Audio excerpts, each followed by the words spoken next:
పితా పుత్ర పవిత్ర ఆత్మ నామమున ఆమేన్.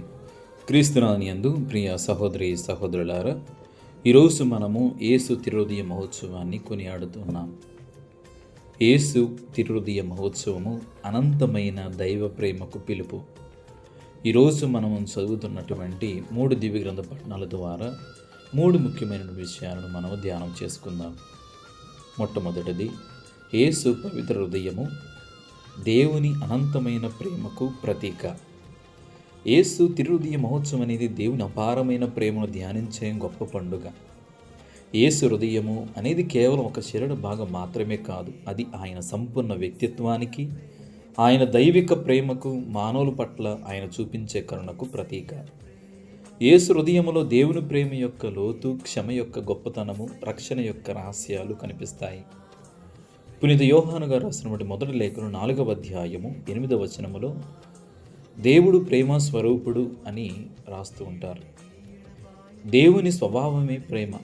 ఆయన మనలను మన అర్హతల వల్ల కాదు, ఆయన ప్రేమ స్వభావం వల్ల ప్రేమిస్తారు. మన పాపులుగా ఉన్నప్పటికీ దేవుడు మనను విడిచిపెట్టలేదు. తన ఏకైక కుమారుడైన యేసుక్రీస్తును మన రక్షణ కోసము ప్రసాదించారు. యేసు భూలోక జీవితమంతా ఆయన తిరుహృదయ ప్రేమకు సాక్ష్యం. ఆకలితో ఉన్నవారికి ఆహారాన్ని ప్రసాదించాడు, అనారోగ్యంతో ఉన్నవారిని స్వస్థపరిచారు, సమాజంలో తిరస్కరించిన వారిని దగ్గరకు చేర్చుకున్నాడు. పాపులను శిక్షించడానికి కాకుండా వారిలో మార్పును తీసుకుని వచ్చే విధముగా ఆయన వారిని ప్రేరేపించారు. లాజరు మరణించినప్పుడు యేసు కన్నీరు పెట్టుకున్నారు. ఇది దేవుడు మన బాధల పట్ల నిర్లక్ష్యంగా లేడని చూపిస్తుంది. ఆయన మన కన్నీళ్లను చూస్తాడు, మన బాధలను అర్థం చేసుకుంటారు. శిలువపై యేసు తన తిరుహృదయాన్ని సంపూర్ణముగా మన కోసమే తెరిచారు. తనను హింసించిన వారికి ఆయన క్షమను ఇచ్చేలా ప్రార్థించారు. లూకాసు వార్త 23వ అధ్యాయం 34వ వచనము, తండ్రి వీరు చేయునదేమో వీరు ఎరుగురు, వీరిని క్షమింపుము అని పలికెను. ఇది మానవ ప్రేమకు మించిన దైవ ప్రేమ. ప్రతిఫలము ఆశించకుండా ప్రేమించే హృదయము, శత్రువులను కూడా క్షమించే హృదయము, తప్పిపోయిన వారిని వెతికే హృదయము, అదే యేసు తిరుహృదయము. రెండవదిగా, యేసు తిరుహృదయము పరిహారం, ప్రార్థన మరియు పవిత్ర జీవితానికి ఆహ్వానం.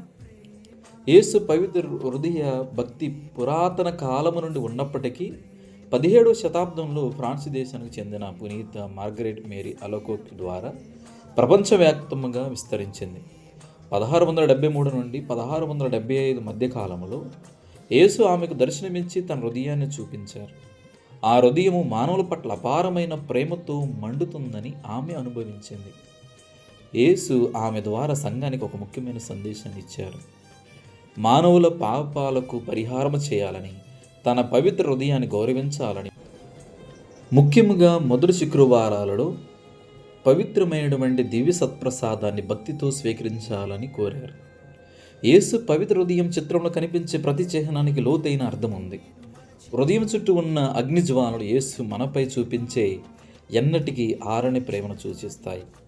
హృదయంపై ఉన్న శిలువ మన రక్షణ కోసం ఆయన చేసిన త్యాగాన్ని గుర్తు చేస్తుంది.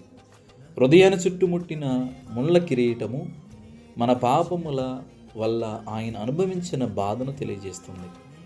ఈ భక్తి మనను కేవలము ప్రార్థన చేసే వారికి కాకుండా ప్రేమతో జీవించే క్రైస్తవులుగా మార్చడానికి పిలుపునిస్తుంది.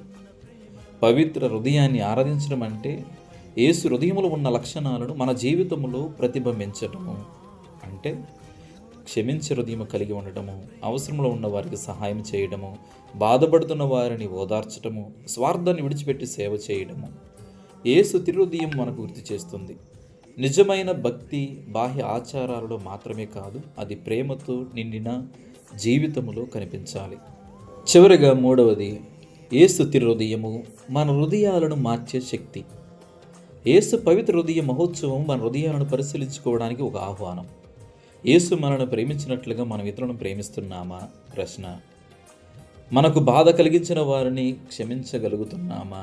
ప్రశ్న. మన అవసరములో ఉన్న వారిని పట్టించుకుంటున్నామా? ప్రశ్న. మనుషులుగా మన హృదయాలు బలహీనమైనవి. మనకు ఇష్టమైన వారిని ప్రేమించడం సులభం, కానీ మనకు వ్యతిరేకముగా ఉన్న వారిని ప్రేమించటం చాలా చాలా కష్టం. అందుకే క్రీస్తు ప్రభు ఇలా బోధించారు. మత్తయి సువార్త 5వ అధ్యాయం 44వ వచనంలో, మీ శత్రువులను ప్రేమించండి, మిమ్మల్ని హింసించే వారి కొరకు ప్రార్థించండి. ఇది మన సహజ శక్తితో సాధ్యము కాదు. అందుకే మనం యేసు హృదయాన్ని కోరుకోవాలి. ప్రభువా, నా హృదయాన్ని మార్చు, నేను ఇతరులను నా కళ్ళతో కాకుండా నీ కళ్ళతో చూడటానికి సహాయం చేయమని ప్రార్థించాలి. కొన్నిసార్లు మన జీవితంలో మనకు ఇబ్బంది కలిగించే వ్యక్తులు ఉంటారు.